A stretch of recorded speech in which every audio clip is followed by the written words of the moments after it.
nos vê a necessidade e a urgência de nós ministrarmos aquilo que foi semeado no coração de vocês. O projeto de Deus sobre família, irmãos, foi desde o início de todas as coisas. Tudo Ele fez, tudo Ele criou, e Ele viu que era muito bom. Ele criou o homem, Ele criou a mulher, e Ele declara que aquilo foi bom demais. Então, o projeto de Deus em toda a criação, tudo que Ele fez foi para mim e para você, como família, sermos abençoados, e através das nossas vidas e casamentos e famílias sejam abençoados também. Você abriu sua Bíblia em Lucas, no capítulo 16, no versículo 19, Jesus conta uma parábola. As parábolas, elas são contadas por Jesus, para Jesus fazer uma comparação, né, do propósito do Senhor, que foi enviar Jesus, de encontrar. O propósito de Deus é isso, é de te encontrar, de fazer de você, né, uma pessoa que entenda o propósito da tua vida nesse mundo. Nós sabemos que, né, as vidas, elas são rápidas, né? Há pouco tempo nós éramos meninos, hoje somos adultos e nós vamos, né, envelhecendo, e tudo passa. A Bíblia diz que nós nascemos, há tempo de nascer, há tempo de morrer, há tempo para tudo, há momentos para tudo na nossa vida. Mas essa passagem aqui nos dá, né, Jesus falando aqui, né, sobre o rico e o Lázaro. E Deus colocou algo no nosso coração muito importante. Você abriu aí sua Bíblia, nós vamos lá no capítulo 16, no versículo 19. Diz assim a palavra do Senhor. Quem não está com a Bíblia no celular, pode acompanhar aqui. Havia um homem rico que se vestia de púrpura e de linho fino e vivia no luxo todos os dias. Diante do seu portão fora deixado um mendigo chamado Lázaro, coberto de chagas. Este ansiava comer o que caía da mesa do rico. Até os cães vinham lamber suas feridas. Chegou o dia em que o mendigo morreu, e os anjos o levaram para junto de Abraão, representando aqui Deus. O rico também morreu e foi sepultado no Hades, onde estava sendo atormentado. Ele estava sendo o quê? Atormentado. Ele olhou para cima e viu Abraão de longe, com Lázaro ao seu lado. Então o chamou: Pai Abraão, tem misericórdia de mim e manda que Lázaro molhe a ponta do dedo na água e refresque a minha língua, porque estou sofrendo muito neste fogo. Mas Abraão respondeu: Filho, lembre-se que durante a sua vida você recebeu coisas boas, enquanto Lázaro recebeu coisas más. Agora, porém, ele está sendo consolado aqui e você está em sofrimento. E além disso, entre vocês e nós há um grande abismo. Existe um grande abismo, de forma que os que desejam passar do nosso lado para o seu, ou do seu lado para o nosso, não conseguem. Agora eu gostaria que você prestasse atenção. Ele respondeu: Então eu te suplico, Pai, manda Lázaro ir na casa do meu pai, pois tenho 5 irmãos. Deixa que ele os avise, a fim de que eles não venham também para este lugar de tormento. Abraão respondeu: Eles têm Moisés e os profetas, que os ouçam. Não, pai Abraão, disse ele, mas se alguém dentre os mortos fosse até eles, e eles se arrependeriam. Abraão respondeu: Se não houve a Moisés e os profetas, tampouco se deixarão convencer, ainda que ressuscite alguém dentre os mortos. Amém? Amados, essa parábola Jesus conta, e ela é muito forte, né? Aqui, Jesus não estava falando de que rico vai para o Hades e que o pobre vai para o céu. nada disso. Ele conta essa parábola para que nós possamos prestar atenção da mensagem central de Jesus, que é o reino dele. O reino dele é a mensagem central de todo o ministério de Jesus, é anunciar. A palavra do Senhor diz que ele largou toda a sua glória, veio a esse mundo, se tornou como um de nós, né, homem, e ali ele ministrou em todo o tempo. Jesus falava sobre o reino dele, falava para os seus discípulos e pregava onde ele estava e ensinava sobre isso. A palavra do Senhor também nos fala que o Senhor nos abençoa muito. Se você vê a sua vida, o quanto que você é abençoado por Deus, você tem dúvida das bênçãos de Deus sobre a tua vida, o quanto que Ele te abraça todos os dias. A palavra do Senhor diz que a cada manhã as misericórdias do Senhor, elas se renovam sobre nós. Olha, e se não fosse essa misericórdia do Senhor, o que seríamos de nós? Somos pecadores, somos falhos, e a cada manhã o Senhor te abraça, a cada manhã o Senhor te abençoa. Ele entrega a você para que você seja um bom administrador. Irmãos, tudo que nós temos, nada é nosso. A gente vê que no final da nossa vida nós não levamos nada desse mundo. Nós não temos condição de levar nada desse mundo. Mas o Senhor, todos os dias, enquanto você viver, Ele tem mandado bênçãos sobre sua vida. Ele tem cuidado de você. Ele tem te abençoado todos os dias. Mas a mensagem que eu gostaria nessa noite que você prestasse atenção é lá do versículo 27, onde, aquele homem que era rico gozou de todos os bens desse mundo. A palavra do Senhor diz que ele se vestia de púrpura, de linho fino, vivia em luxo todos os dias. Mas ele não foi para o lugar. Ele não soube usar os bens que o Senhor dava todos os dias para ele, para abençoar, para abençoar a sua família, para abençoar aquele homem que estava lá na porta todos os dias na casa dele. E às vezes nós somos assim, quantas coisas nós temos, mas nós retemos para nós, é só para mim, é só para mim, e nós esquecemos que nós somos administradores de tudo isso. Então tudo que você tenha, que seja para a glória do Senhor, que seja para você abençoar vidas, que seja para você, se você pegar um pouquinho antes, lá no capítulo 16 mesmo, no versículo 9, diz assim: por isso, aqui ele estava falando de um administrador, e ele diz assim, usem as riquezas desse mundo ímpio para ganhar amigos, de forma que quando ela acabar, estes os recebam na morada eterna. Irmãos, tudo que nós temos, se nós soubermos usufruir as coisas que o Senhor tem nos dado, e quantas coisas, às vezes a gente fala assim, eu não tenho nada. Sabe o que eu aprendi assim que eu me converti? É que se eu tivesse lá o arroz, não tem nenhum na reserva, só tem lá naquela lata que às vezes a gente guarda o arroz. Se chegar alguém na minha porta, eu vou tirar dali um copo ou dois, mas eu não vou deixar uma pessoa que bata na minha porta, pedir e voltar vazio. Então nós somos administradores de tudo que o Senhor tem nos dado, e que você possa usufruir da tua família, que você possa usufruir das bênçãos do Senhor sobre a sua casa, a sua saúde, todas as coisas, para ser uma bênção. Para ser uma bênção na vida do teu filho, para ser uma bênção nos seus familiares.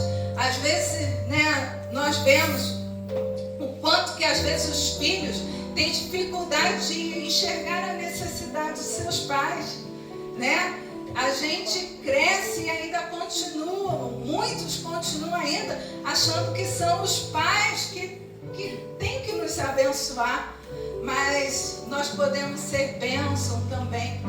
Diz um pregador que nós amadurecemos quando nós entendemos que os nossos pais têm necessidade também. Então, que nós possamos usar para isso. A gente vê que em toda a Bíblia o Senhor quer separar um pouco para Ele, né? E quando nós conhecemos a Jesus, nós entendemos isso, que Ele te traz para esse reino, para essa luz, para que você seja luz e bênção para outras vidas. Amém? Então, há um tempo determinado para todas as coisas. Às vezes a gente pensa assim, eu ainda tenho muito tempo. Amados, nessa vida aqui passa-se muito rápido. A gente anda por Petrópolis e às vezes a gente vê casarões, já viu? Abandonado. Você já parou um dia diante daqueles casarões, começou a pensar, né? Quantas festas tiveram ali, quantas roupas bonitas tiveram ali há anos atrás, e hoje o que é dessas mansões, né? São abandono. Um dia alguém valorizou, um dia alguém arquitetou, um dia alguém planejou, um dia alguém sonhou com aquilo e hoje é abandono. Ela sempre fala, né, daquela casa que tem logo no início da avenida, do lado esquerdo, um casarão rosa que vai para a subida ali da Nelson Saeca. A gente está vindo na avenida, passou pelo UPA e estão entendendo? Não tem aquela casa rosa, bonitona, de 2 andares, se eu não me engano. Gente, aquela estrutura linda, imagina isso aí, alguns anos atrás. Eu fico imaginando a família e tudo passa, né? Eu gosto de ver fotos antigas, porque eu começo a pensar assim, o que esse homem de bigode, as fotos antigamente, elas são bem sérias, né? O que esse homem sério pensava da vida dele, qual era o gosto dele, e essa senhora, o que ela gostava, qual era o sonho dela, qual o projeto dela. Irmãos, mas tudo passa.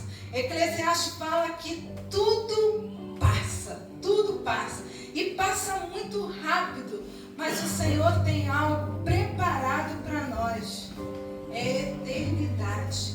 E aonde nós estaremos nessa eternidade vai da decisão que hoje nós vamos tomar diante do Senhor. Qual é o lugar que eu vou querer estar? Para estar junto com o Senhor, amados, nós precisamos ter Jesus, porque Jesus foi aquela cruz no Calvário. Ele morreu ali, amados. O sacrifício de Jesus foi para que nós adquiríssemos e recebêssemos o grande amor dele, que é a nossa salvação em Cristo Jesus. Então, amado, vocês, todos nós temos uma missão diante do Senhor. É necessário plantar. E nós aprendemos, né, que a planta, nada de esplêndido, irmãos, maravilhoso acontece por um acaso. Precisa de esforço, precisa de cuidado. A sua família precisa disso de você, do teu amor, do teu sacrifício, da tua dedicação. Nós precisamos nos esforçar sim. Estar junto não é fácil, são ideias diferentes, pensamentos diferentes, mas Deus tem uma missão para nós, né? Nós recebemos de Deus para sermos administradores, sermos bons mordomos do Senhor. Nós passamos 10 semanas juntos, tivemos passeio, e qual a conclusão dessas 10 semanas? O que vocês chegaram nessa conclusão? De 10 semanas falando sobre o casamento. É bom viver. Dá para falar comigo, gente? Vocês aprenderam? Vamos lá? Qual a conclusão? É bom viver em família. Amém. Você pode repetir isso junto com eles? É bom viver em família. Amados, todos nós temos um Lázaro na nossa porta. Nós temos na nossa porta um Lázaro. Todos nós temos um Lázaro na nossa porta. Vocês já pensaram sobre isso? Você já conseguiu enxergar dentro da tua família alguém que precisa de você? Que precisa dessa mensagem da cruz para se libertar também das suas dores, das suas chagas, do seu pecado? Você já percebeu quantas pessoas, de repente não é um, mas tem 2, 3, quantas pessoas sobre o plano de salvação. Amados, nós temos uma oportunidade. A Bíblia nos diz que nós morremos uma só vez, amado. E vindo sobre isso, o juízo é destinado ao homem morrer uma só vez. Em Hebreus capítulo 9, no versículo 27 e 28, nós temos uma oportunidade. Olhe para a sua vida, escolha Jesus, Ele é o caminho, escolha a salvação. Esse homem rico, ele gozou de momentos maravilhosos, mas a eternidade dele foi com dor e sofrimento. E Deus tinha algo melhor para a vida dele, mas ele não quis ouvir. Aqui Jesus falava sobre Moisés, os profetas, e quantos estão anunciando a palavra de Jesus, quantos estão falando desse amor que quando invade nossa vida, tudo se transforma. Amados, eu fui fruto de um divórcio, do meu pai e da minha mãe, quando eu tinha por volta de 15, 16 anos. E a minha maior vontade era ter uma família feliz. Eu fazia de tudo para isso. O meu propósito de vida era ter uma família abençoada. Até que o plano do Senhor se revelou na minha vida. Até que alguém falou que Jesus tinha um propósito na minha vida. E a partir dali tudo mudou. Mudou o que eu pensava, mudava o que eu tinha, aquilo que eu queria fazer e tal. Tudo mudou. E Deus trouxe esse casamento. Porque Deus contempla o desejo do nosso coração. Eu não sei o que você pensa para a sua vida, mas o Senhor tem propósito na tua vida. Aleluia. Todos nós temos um Lázaro perto de nós. Todos nós temos alguém com chagas, com dor. Porque o pecado causa dor. O pecado causa tristeza. O pecado traz, é você olhar para a tua vida e achar que não tem nem propósito. Para que eu vivo? Para que eu existo? Para que eu nasci aqui? Por que eu tenho essa família? Quantas pessoas questionam tudo isso? Mas o que eu quero te dizer, que ainda há tempo para a tua vida. Há tempo de você entender o propósito de Deus.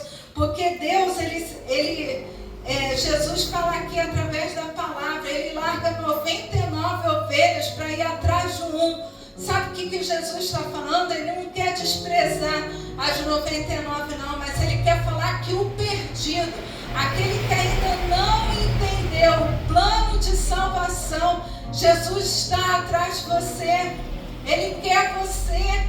Ele te ama. Ele te criou. Ele te chamou pelo nome. Lá no ventre da sua mãe, Ele te chamou pelo teu nome. Não falou, vem mais um, não. Mas Ele falou, olha José, é você que eu tenho um propósito. Oline, é você que eu tenho um propósito. Janaína, é você, amém? Pastor Leandro, Deus te chamou lá no ventre, Entendeu, Amanda? Deus te chamou lá no ventre, lá na barriga da sua mãe, e te chamou para um propósito. Renan, Deus te chamou para um propósito, meu filho. Ele te chamou lá na barriga da Janaína, quando você não tinha forma nenhuma. Ele falou, esse é o Renan que eu escolho para ser um homem segundo o coração de Deus. Deus tem um plano para cada um de nós. Às vezes nós queremos andar com as nossas forças, com as nossas pernas, mas existe um plano original de Deus para cada um de nós quando o Senhor te criou. Às vezes, por que essa família? Porque Deus tem um propósito com você aí. Ah, mas por que meu filho é desse jeito? Porque Deus tem um propósito com você. Como uma mulher de oração, um homem que ora para você ensinar esse presente de Deus, que Deus colocou um dia nas tuas mãos, para você ensinar o caminho, para que ninguém se perca. O propósito de Deus é para que ninguém se perca, porque Ele nos ama. Creia nisso, no amor de Deus sobre a tua vida, Então Ele mostra o quanto que nós somos importantes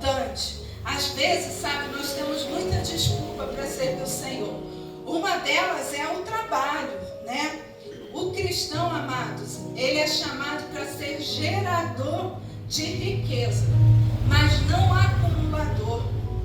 Entendeu? Às vezes tem gente que trabalha a vida toda, acumula, chega no final da vida, não sabe nem o que fazer com tanta casa, não sabe nem o que fazer com tanto dinheiro, porque chegou à conclusão de que vale tudo isso, né? Então, amados, nós precisamos entender, o trabalho, ele é importante na nossa vida, mas você não foi chamado para ser escravo disso. Usufrua, né, do seu trabalho para ser bênção na sua família, para ser bênção com seus amigos, para ser bênção com seus familiares, para ser bênção com seus irmãos em Cristo Jesus. Mas não seja escravo dele. Lembre, né, que o Senhor tem te abençoado, para que você também não seja um acumulador, mas seja um abençoador. Amém? Muitos rejeitam servir ao Senhor, sabe por quê? Porque não tem tempo.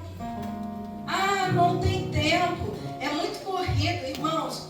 O Senhor dá 24 horas para nós. Cada dia, 24 horas. Como que nós estamos administrando tudo isso aí?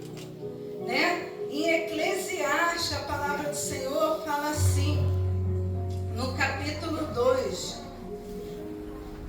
No capítulo 2, no versículo 21 e 22, diz assim a palavra: pois um homem pode realizar o seu trabalho com sabedoria, conhecimento e habilidade, mas terá que deixar tudo o que possui como herança para alguém que não se esforçou por aquilo. Isso também é um absurdo e uma grande injustiça. Que proveito tem um homem de todo esforço, de toda ansiedade com que trabalha debaixo do sol? Durante toda a sua vida, seu trabalho é pura dor e tristeza. Mesmo à noite, a sua mente não se cansa. Isto também é absurdo. Amados, o Senhor tem um chamado para a gente. Tudo que Ele tem nos dado e feito por nós é para que nós possamos administrar como bom mordomo. Tudo é para Ele, tudo é para a glória dEle. Então usufrua das bênçãos do Senhor para a glória dEle. Família, né, é um grande presente de Deus. E usar aqui o versículo que o Gabriel utilizou, né, que é melhor serem dois do que um, porque se um cair, tem alguém para se levantar. E olha que privilégio que o Senhor tem na vida de vocês, na nossa vida, né? Vocês dois têm uma missão. Vocês dois, com seus filhos, com seus familiares e amigos, orem, jejuem e preguem para ele, preguem a mensagem. Porque a grande tristeza dessa história aqui, amados, é esse homem rico, ele falando para o Senhor: então eu te suplico, Pai, manda Lázaro ir na casa do meu pai, pois tenho 5 irmãos.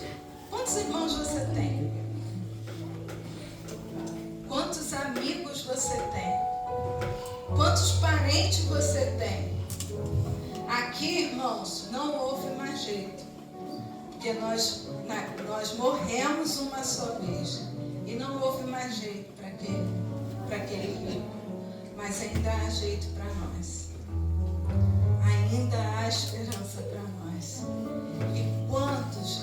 Esse rico aqui tinha 5 irmãos.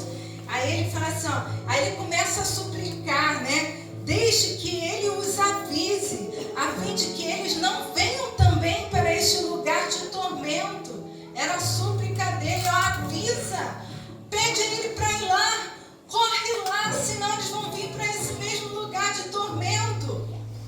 E a resposta aqui diz assim, ele tem Moisés e os profetas, que os ouçam. Aí ele tenta ainda argumentar ainda. Ele fala assim: não, pai, disse ele, mas se alguém dentre os mortos fossem até eles se arrependeriam. Olha a esperança dele, né?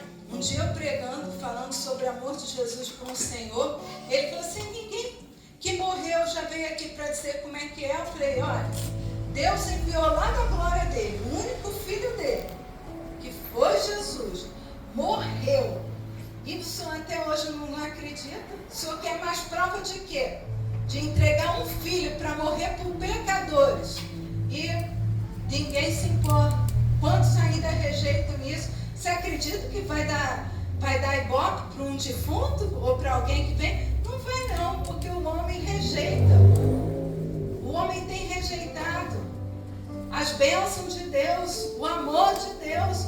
Eu fazendo atividade física com o médico, ele fala assim para mim, Pati, como é bom a fé de vocês no momento do luto, na hora da dificuldade. Eu falei assim, meu amado, é no momento do luto, é no momento da alegria, é no momento, em todo momento da nossa vida. Deus é bom, Jesus é maravilhoso, é a maior prova de amor.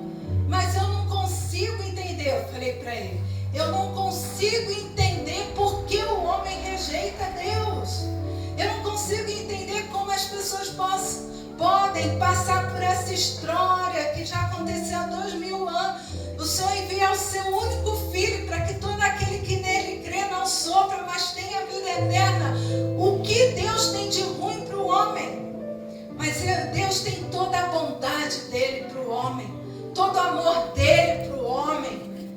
Deus nos ama, não esqueça disso. Ele nos ama. Ele nos ama. Olha, amados, orem. Existe Lázaro na nossa porta. Existe ainda alguns Lázaros na minha família que precisam entender essa mensagem. E eu preciso continuar orando, jejuando por eles, pedindo pela vida dele. O rico não podia fazer mais nada, porque não havia mais tempo para ele. Eu queria que vocês agora olhassem para os filhos de vocês, olhassem para os amigos de vocês. Olhem.